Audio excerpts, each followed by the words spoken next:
Federico Barreto, uno está casi invitado a apelar al viejo Fede Barreto, pero con toda tu trayectoria ya no hay más remedio que apelar a la formalidad.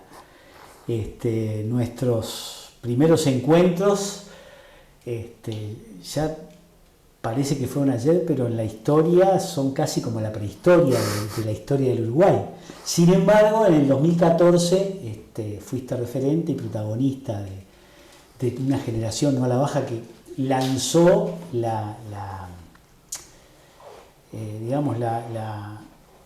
el debate a la sociedad uruguaya, quizá uno de los más abstractos y más interesantes, que inclusive si ese mismo debate lo tuviéramos hoy, quizá los ejes serían muy distintos.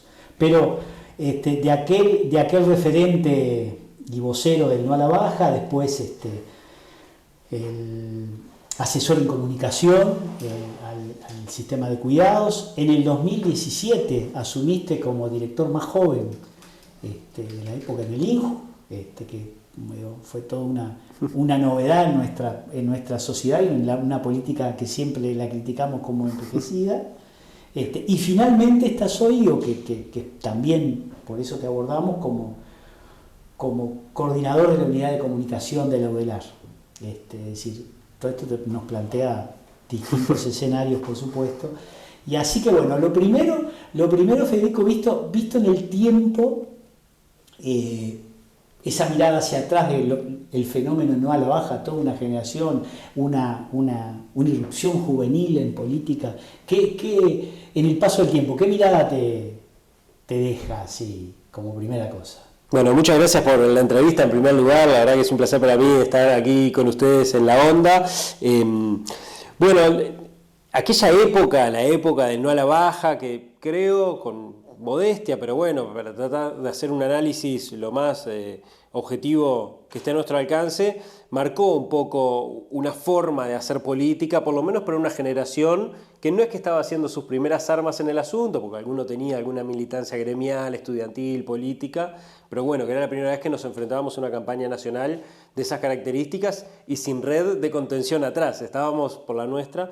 Yo creo que nos dejó muchos aprendizajes. Por supuesto, es un aprendizaje consolidado sobre la victoria, el hecho de haber podido cumplir con nuestro objetivo, que Uruguay le haya dicho no a la baja, bueno, nos permite también hacer una evaluación positiva. Tal vez lo que yo más para rescatar tengo es la construcción de puentes de diálogo entre distintos colectivos sociales, generacionales, que no teníamos tantos puntos de encuentro. Recuerdo, por ejemplo, que había frente amplistas, pero también habían blancos, no a la baja, había gente de los gremios, gente de organizaciones religiosas, de voluntariado. Bueno, el haber hecho una mesa común con objetivos y metodologías comunes para generar, para trabajar hacia un objetivo compartido y que creo que es lo más destacable, pero lo que subrayo sobre todo es que esas redes también se han mantenido en el tiempo, no materializadas en una institución particular, pero sí creo que el hecho de que tanto celebremos la defensa, el respeto, el cariño por la democracia y la república en Uruguay, tiene que ver también con que existen estos puentes de construcción política más allá de las trincheras donde le toca a cada uno trabajar. Esos teléfonos siguen abiertos, esas conversaciones, esos bares, esos boliches siguen siendo compartidos y me parece que, lo digo con humildad, pero ojalá hayamos también podido contribuir no solo a ese objetivo específico, sino a la construcción de este Uruguay que tanto apreciamos, que es un Uruguay de diálogo, de construcción colectiva y bueno, de siempre ventanas, puertas y conversaciones abiertas.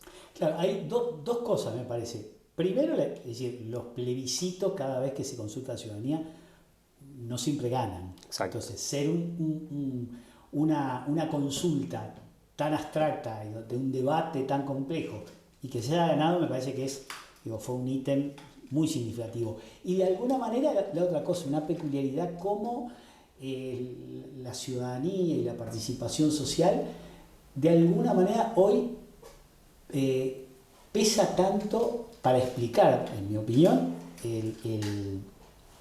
la fortaleza de la democracia.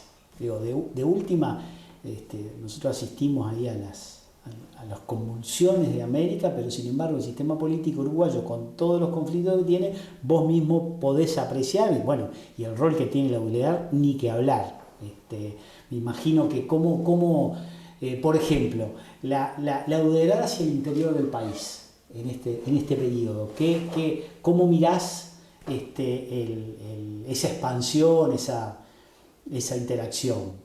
Sí, el mundo en 2014 no era un cuento de hadas, pero comparado con el mundo que estamos enfrentando hoy, era envidiable de alguna manera.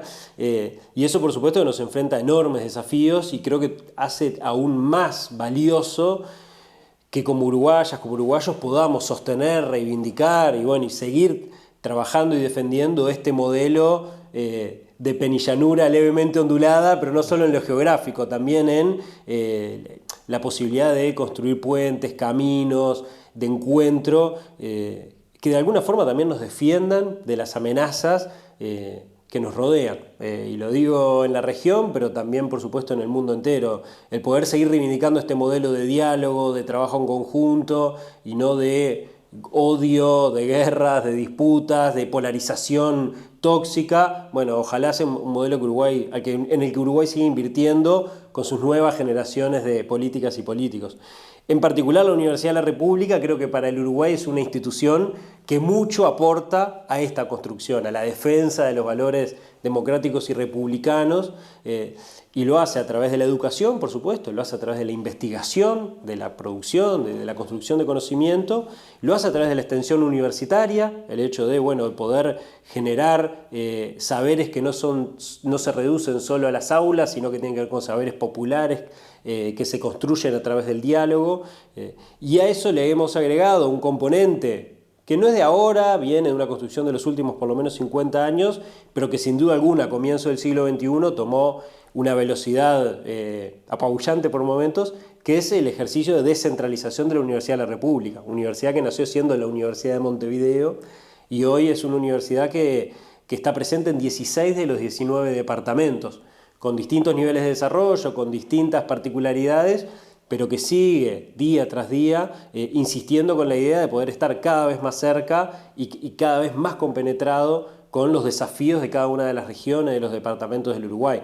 En particular en 2025 se abrieron carreras en Colonia y Soriano, en la zona suroeste del país, en donde la Universidad de la República hasta ahora no tenía presencia, y está previsto, esperemos que la ley de presupuesto que tenemos que encarar este año acompañe, el desarrollo de una nueva región universitaria en la zona centro-sur, y con eso terminaríamos de cubrir todo el territorio nacional.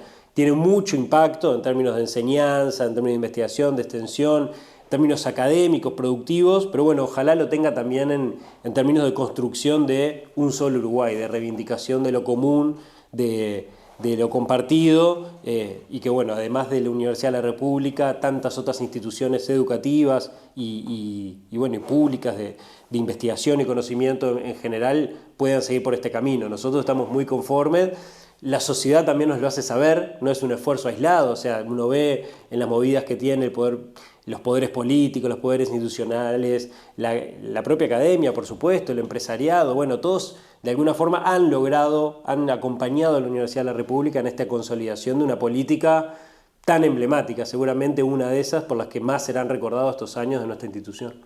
La FIC es una carrera, una universidad nueva, en el proceso relativamente nuevo de la inserción de la UDELAR. ¿Qué rol te parece que está jugando? ¿Qué le falta? Y a su vez, la UDELAR está compitiendo hoy en un nivel inédito con las experiencias privadas de educación que tienen, por un lado, infinitamente más de medios muchas veces económicos, en general, la educación terciaria privada ha apelado a las formas de educación más rentables, dejando las más pesadas a la universidad, generando una situación de desigualdad. Pero bueno, ¿cómo mirás vos todo ese proceso y toda esa competencia? Sí, la FIC, la Facultad de Información y Comunicación, es una de las facultades más nuevas en la Universidad de la República, pero que ya tiene varias décadas. Difícil hablar de una nueva área del conocimiento o una organización institucional tan original. En realidad lo que hemos tenido son décadas de construcción institucional y en donde a mí me gusta pensar que estamos recién en el inicio del camino, que es mucho más lo que queda por delante que lo que hemos cumplido.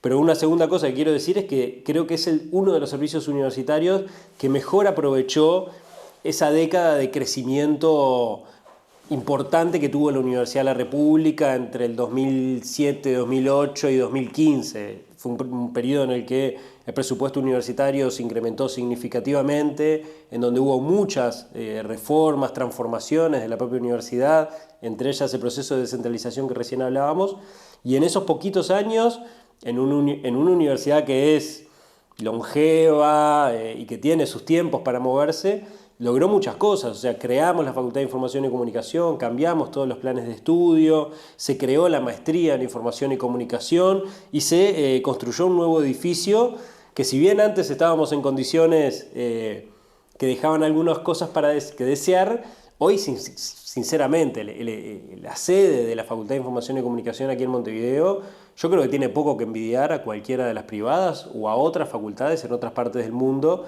lo que nos permite tener un piso, un punto de partida muy superior, que nos permite una mucho mejor proyección para los próximos años.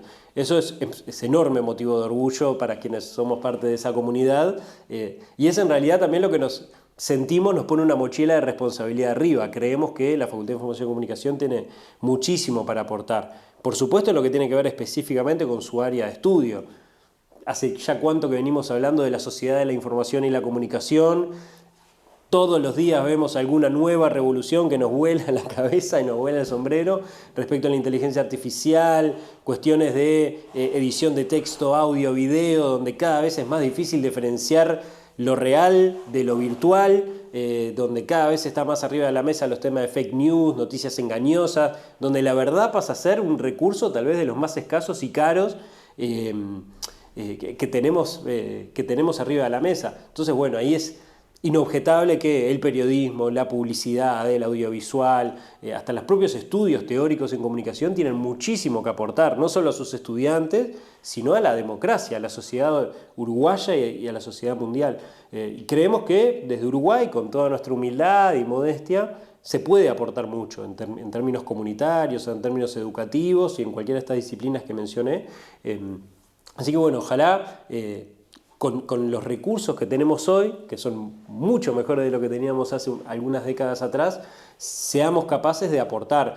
En este sentido, la Universidad de la República no tiene tampoco vocación de exclusividad. Creemos que tenemos que operar dentro de un sistema universitario que ojalá cada vez tenga más instituciones, y por eso también valoro mucho lo que han hecho, para no mencionar ninguna, distintas universidades privadas en el Uruguay. Bueno, creo que tienen buenos niveles de formación, ojalá entre egresadas, egresados, estudiantes del UDELAR como de otras carreras, en conjunto con las cámaras empresariales, cámaras profesionales, seamos capaces de transformar Uruguay, de profundizar este Uruguay como hub de nuevas tecnologías, de nuevas plataformas de comunicación vinculadas a los medios tradicionales, pero con la mirada puesta en el futuro. Yo creo que estamos en inmejorables condiciones para asumir ese desafío y poder mostrar de lo que estamos hechos. Eso, con los comentarios que me hiciste, me lleva directo a una doble mirada de una misma cosa.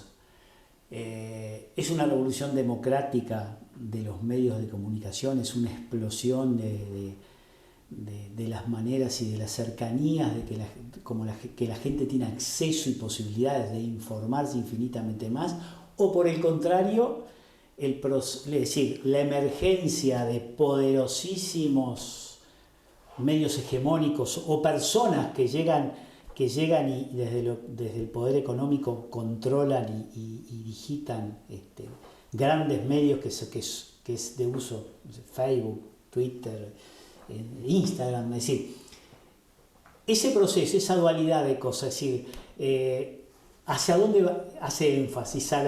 Hacia el monopolio, el control, inclusive que con los emergentes tienen últimamente una mirada particularmente conservadora y reaccionaria, o en ese énfasis democrático y multitudinario? ¿Cómo regulamos? ¿Cómo mirás esa dualidad de formas?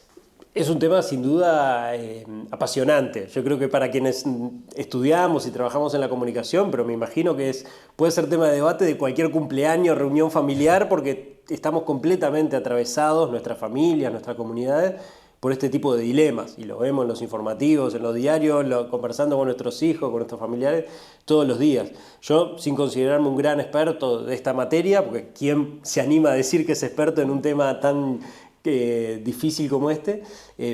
Sí, lo que veo es que parece que nos estuviéramos enfrentando a movimientos pendulares por momentos, ¿no? O sea, porque si uno piensa en la imprenta, en las primeras tecnologías de la información y la comunicación, siempre fueron presentadas como promesas de progreso, democracia, apertura, superadoras de los monopolios. Y con el tiempo siempre, de alguna forma u otra, nuestros sistemas capitalistas lograron convertirlas a su imagen y semejanza, ¿no? Y incluso los medios que parecían más revolucionarios terminaron estando en manos o siendo propiedad de algunos de los actores más conservadores y retrógradas, por no decir reaccionarios, que habitan en nuestras sociedades. Y eso lo veo con tecnologías de hace siglos y con la vorágine o la rapidez del ascenso y aparición de nuevas tecnologías. Con las redes sociales parecía eso, cuando recién aparecieron las redes sociales o los blogs, eran como el mecanismo por excelencia para la democracia, la horizontalidad en términos de diálogo, de comunicación. Internet era la gran promesa de democracia y libertad absoluta, y con el tiempo fue también captada por algunos poderes, algunas empresas que cada vez más empezaron a poner puertas por aquí, persianas por allá, llaves por acá, y eso lleva a que, lo que era antes la mediación a través de simplemente portales, hoy pasa a estar mediado por aplicaciones, los celulares son cada vez más restrictivos, y eso de alguna forma va moldeando nuestras formas de hacer y entender el mundo, de entender y hacer el mundo. Y eso es una tensión con la que creo que tenemos que convivir. Hoy las redes sociales parecen estar completamente captadas por determinadas personas y completamente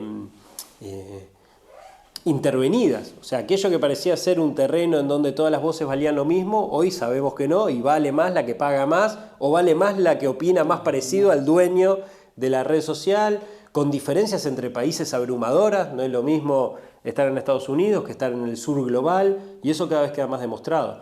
Y y la irrupción de la inteligencia artificial o del machine learning, digamos, del aprendizaje de las máquinas, parece ser que por momentos también promete cosas que van a mejorar nuestra vida, pero también terminan constituyendo una amenaza gigante. En definitiva, por no irme más por las ramas, mi humilde punto de vista me hace pensar que siempre termina dependiendo de las personas y de los colectivos, qué tanto seamos capaces de ordenar el progreso tecnológico a la forma que queremos darle a nuestras sociedades y a nuestras convivencias. Las máquinas por sí mismas nos ordenan, las ordenan las personas, y en definitiva seguirán siendo conflictos y cooperaciones entre personas las que nos avecinen a un futuro o a otro. Hoy lo que sí puedo decir es que hoy las distopías parecen no haberlas visto nadie en el pasado, ¿no? Claro. Porque las distopías que veíamos en nuestras películas de ciencia ficción o libros, las que nos gustaban a nosotros, siempre eran oscuras, grises, despóticas.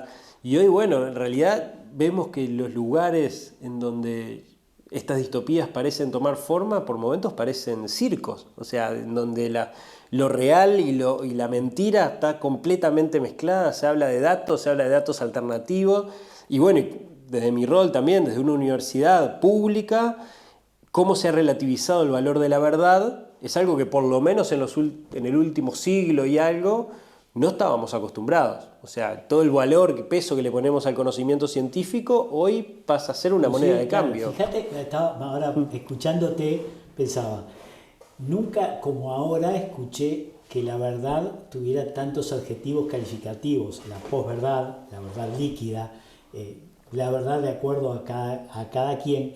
Inclusive, y vinculándolo a eso que vos decís, hay hasta un concepto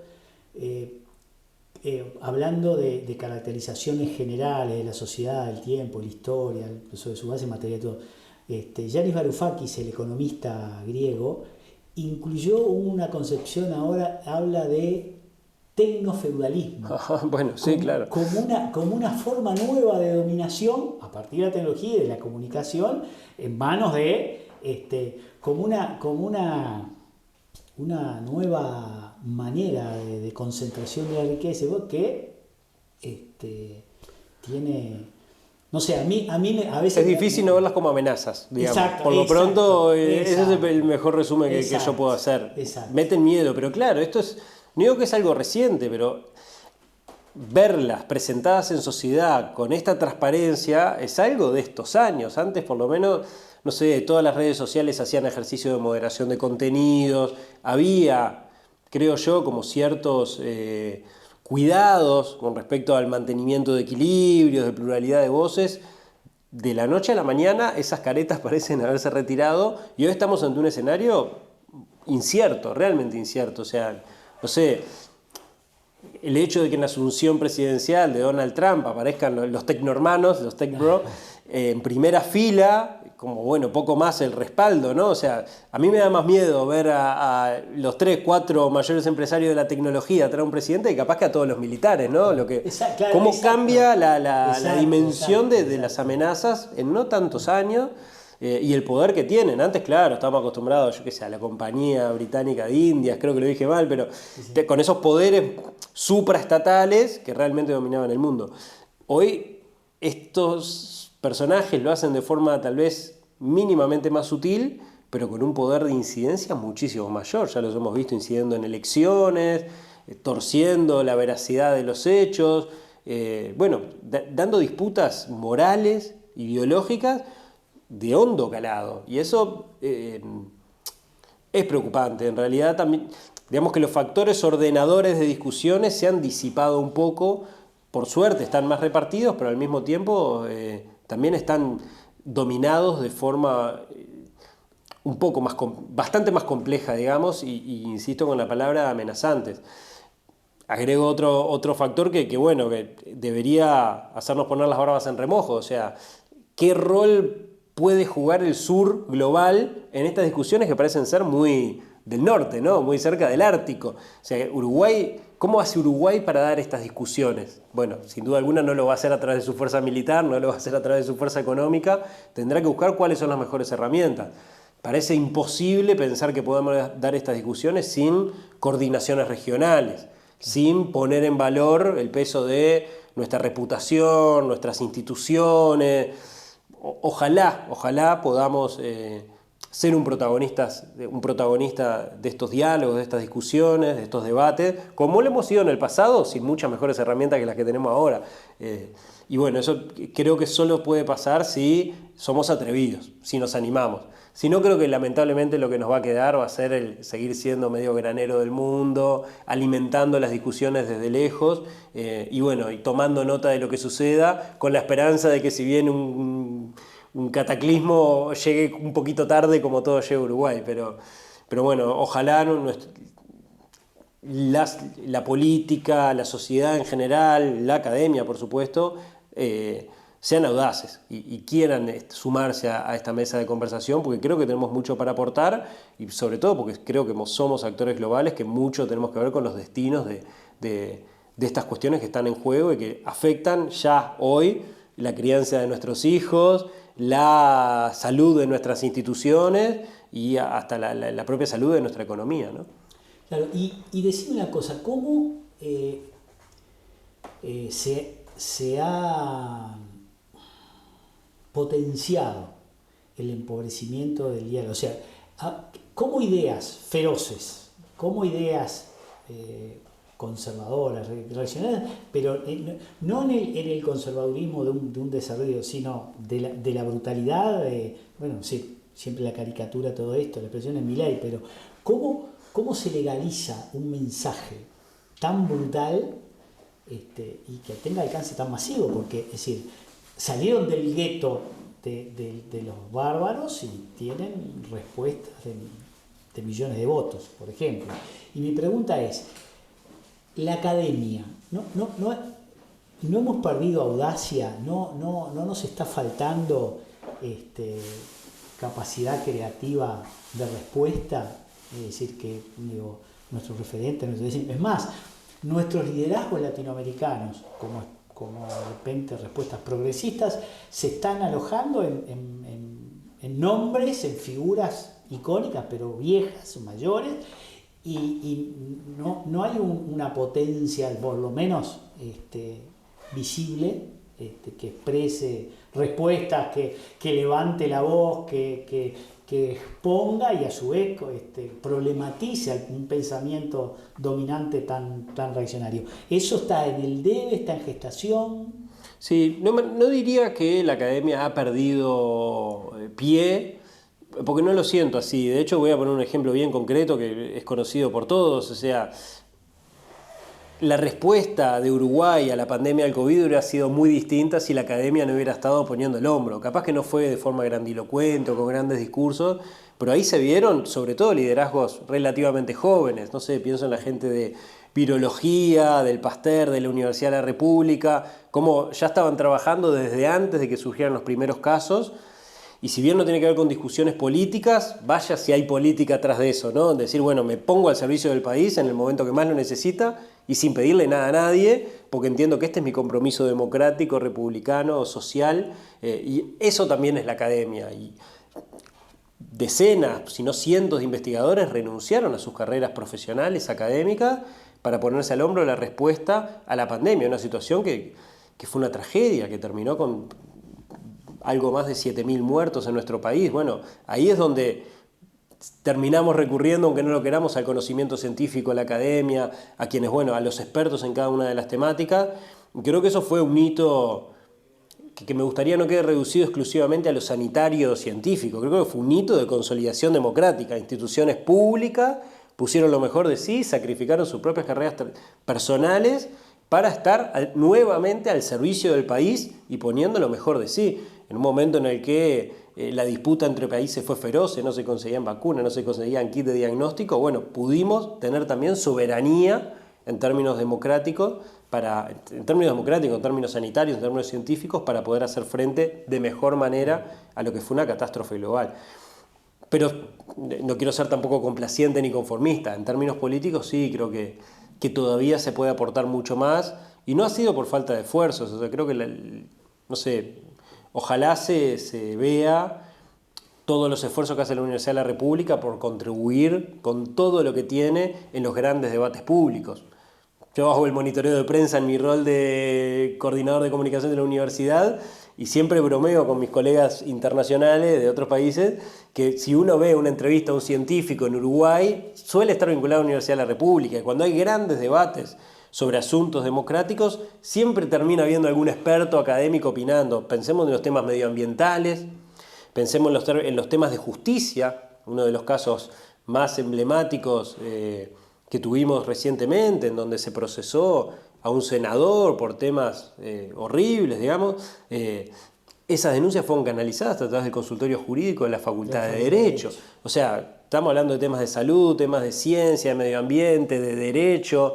Podemos pensar también en términos de artes, de arquitectura. Cada vez que pensamos en grandes obras de arquitectura suelen estar gente, por supuesto, de la academia. Así que creo que hay que pensar en los aportes que la universidad, que la academia le hace al país, no solo en términos concretos de liderazgos o acciones, sino en tal vez las personas más anónimas y humildes que con sus pequeños esfuerzos o grandes esfuerzos anónimos contribuyen a la construcción de este país. Y creo que en eso la Universidad de la República, que está cumpliendo 175 años, ha aportado mucho. Y ojalá que cada vez más universidades, más instituciones públicas y también, ¿por qué no privadas?, puedan seguir cumpliendo ese rol.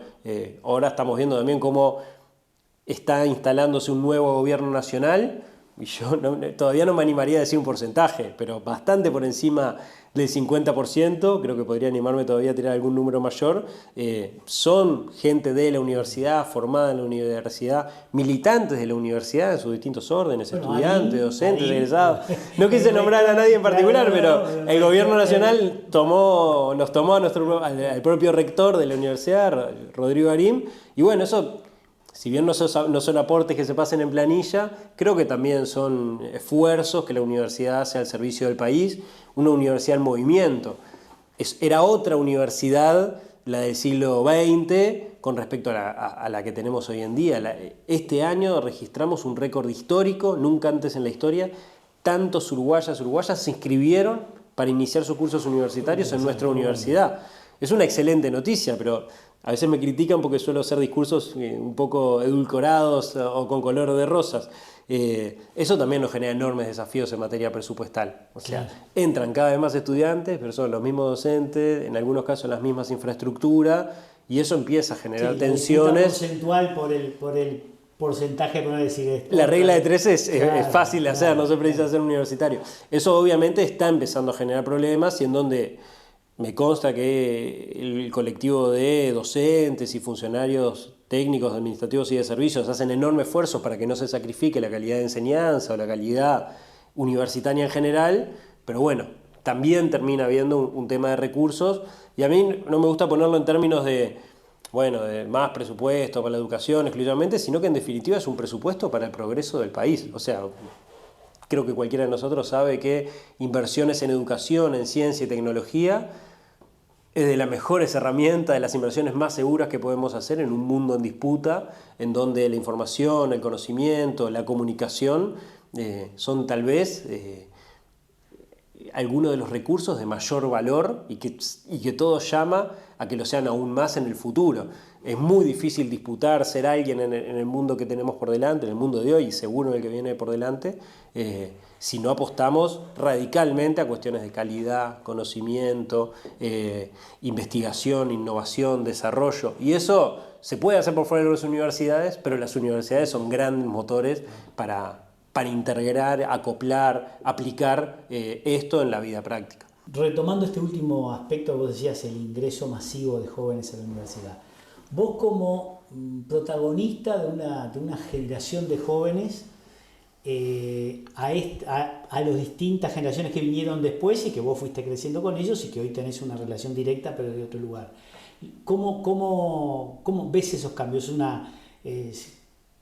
¿Cómo cambió? Si cambió y en qué dirección, y si son capaces o están animadas a grandes protagonismos, o las tendencias más hacia la formación y a la búsqueda individual de sus logros, digamos. Bien, mi idea es que no hay dos generaciones iguales. Es debatible, de hecho es asunto de discusión el término generación. Si existen tal cosa como la generación, eso son construcciones que hacen los académicos, que en realidad terminan representando poco de la verdad en concreto. Sí es verdad que podemos interpretar algunos movimientos. Lo que sí creo transversaliza a todas las generaciones de jóvenes de la historia de la humanidad es que siempre recibieron críticas de sus generaciones mayores. Creo como estaba el director del INJU, me recordaba, no sé, textos de Aristóteles en donde también se criticaba los jóvenes que hacían barullo, que no tenían futuro y no querían aprender nada. Y bueno, y seguramente antes de él hubiese críticas parecidas y lo seguirá viendo en el futuro. Pero eso tiene que ver con algo vinculado a la naturaleza humana, en donde generaciones que empiezan a peinar canas intentan verse en las que vinieron después de ellos, y está esa comparación odiosa. Y eso de alguna forma creo que también, algunas generaciones más, otras generaciones menos, termina dándole identidad, ¿no? En esa propia defensa, respuesta, acción, reacción, por lo menos determinados colectivos de jóvenes, por no hablar de generaciones, van encontrando su propia identidad. Y eso creo que ha sido muy cambiante. Otra certeza que tengo es que siempre las juventudes son protagonistas de su tiempo, de una forma u otra. A veces es a través de grandes liderazgos personalizables, impresos en enciclopedias o grabados en disco duro y después luego en Wikipedia, y vaya a saber uno qué a futuro, y quedan como esos nombres y uno ve en qué año nacieron y saca las cuentas de qué edad tenían en aquel momento. Eso puede suceder, pero también puede suceder que haya protagonismos juveniles más despersonalizados, más anónimos, más invisibles. Y yo creo que en este momento estamos teniendo una conjugación de ambos estilos. No siempre los liderazgos son extremadamente positivos o extremadamente negativos. También hay que reconocer que la juventud, no hay que romantizar a las juventudes por el solo hecho de ser juventudes, también somos, bueno, somos, yo ya no debería hablar en primera persona, las juventudes también tienen sus claros oscuros, responden a su mundo de la mejor forma que pueden, y creo, pero en todos los casos deberían ser objetos de atención. O sea, la juventud, ya sea construyendo o ya sea rompiendo, tiene algo para decir. Tiene una lectura de la realidad, una interpretación y una propuesta de respuesta. No quiere decir, no hay que romantizarlo, no hay que decir que todo lo que hace la juventud está bien, pero ahí hay algo de valor en donde en donde la sociedad uruguaya tiene que poner, la sociedad mundial, en particular la uruguaya, tiene que poner un ojo. Y eso ha sido lo que hemos intentado hacer. Para hablar en particular de Uruguay, el desafío es doble. Uruguay es una sociedad enormemente envejecida. Esto podría ponerme a hablar técnicamente de cómo se acabó el bono demográfico de forma muy avanzada en Uruguay, de cuestiones vinculadas al sistema de cuidados, a la relación entre pasivos y activos, vaya si eso tiene que ver con la discusión tan protagónica que hemos tenido en los últimos años sobre el sistema de seguridad social, por supuesto presupuesto, pero también eso lo vemos en la política. Estamos muy acostumbrados a que los políticos, las políticas uruguayos, sean personas bastante entradas en años. Esto déjenme poner una nota de optimismo. Siento que en los últimos gobiernos ha empezado a torcerse, o sea, por lo menos en el gobierno encabezado por la calle Pou, vimos cómo algunos jóvenes tomaban algunos roles importantes, y ahora en el gobierno de Yamandu Orsi veo que esa tendencia incluso se ha profundizado. Los gabinetes que se presentaron ahora recientemente, son mucho más jóvenes de lo que eran hace un par de décadas atrás, y hay que reconocerlo, porque si lo criticamos en su momento, me parece justo reconocerlo ahora, y creo que va a estar a la vista el cambio que eso produce, ya sea en el acuerdo o en el desacuerdo, pero por lo pronto es una impronta que va a ser transformadora de por sí. Y además creo que es justa, creo que es democrático que los distintos colectivos, ya sea generacionales o de cualquier otro corte, sean parte del gobierno nacional y de la toma de decisiones. Uruguay tiene mucho para hacer al respecto. Recuerdo una campaña del INJU, previa a que yo asumiera, que ironizaba con el hecho de que de un día para el otro se encuentra que la sangre de los jóvenes tiene petróleo y que la mayor riqueza del Uruguay pasan a ser los jóvenes. Y bueno, me parece que era un lindo mensaje de decir, bueno, que no sea la sangre, que no sea el petróleo, pero siguen siendo los jóvenes la mayor riqueza que tenemos. Y cuando digo jóvenes me refiero también a la infancia, a la adolescencia. Uruguay, además de este problema político que tiene un enorme debe, casi que un flagelo, que es la pobreza infantil. O sea, es inconcebible que Uruguay tenga los indicadores de pobreza infantil que enfrenta y que pasen los gobiernos, pasen las décadas y no se haya podido resolver. Eso luego impacta en la adolescencia, impacta en la juventud e impacta en la construcción y en la sustentabilidad democrática de nuestro país, en términos de convivencia, educación, conocimiento, etc. Así que ojalá este sea un tema en donde cada vez más se ponga el ojo, por supuesto transversalizado por distintas cuestiones, porque comete un craso error el político que piense que todos los jóvenes son iguales y que hay propuestas en raviolera que solucionan problemas de un saque. Hay aspectos de la política pública tradicionales que siguen siendo la principal preocupación y problema de los jóvenes. Todo lo que tiene que ver con trabajo, el desempleo juvenil sigue siendo un problema, todo lo que tiene que ver con vivienda. Sí. ¿Cuántos años que tiene que tener un uruguayo o uruguaya para poder emanciparse y vivir solo? Cada vez más, o sea, realmente el sueño de la vivienda propia, a veces uno escucha a sus padres o a sus abuelos con cierta envidia, porque decís, ¿cómo que a los 23 años tenías casa propia? Pero hoy en Uruguay a los 23 años, nada, tus perspectivas de vida son completamente distintas. El tema de la salud, particularmente salud mental, es un desafío que arde en materia de generaciones. O sea que bueno, eso es como un abanico de algunos de los aspectos tanto emergentes como tradicionales que creo que deberían ser foco de la preocupación de uruguayas y uruguayos, del sistema político, de la academia, por supuesto, y en donde, insisto, creo que nos jugamos los destinos de la nación, los destinos del país, en términos de sustentabilidad económica, sin duda, pero sobre todo en términos de sustentabilidad democrática y republicana. Muy bien, bueno, Federico, muchísimas gracias, realmente muy agradable, y creo que Es decir, hasta me imagino como que cada cosa de la que conversamos son casi prólogos Es verdad.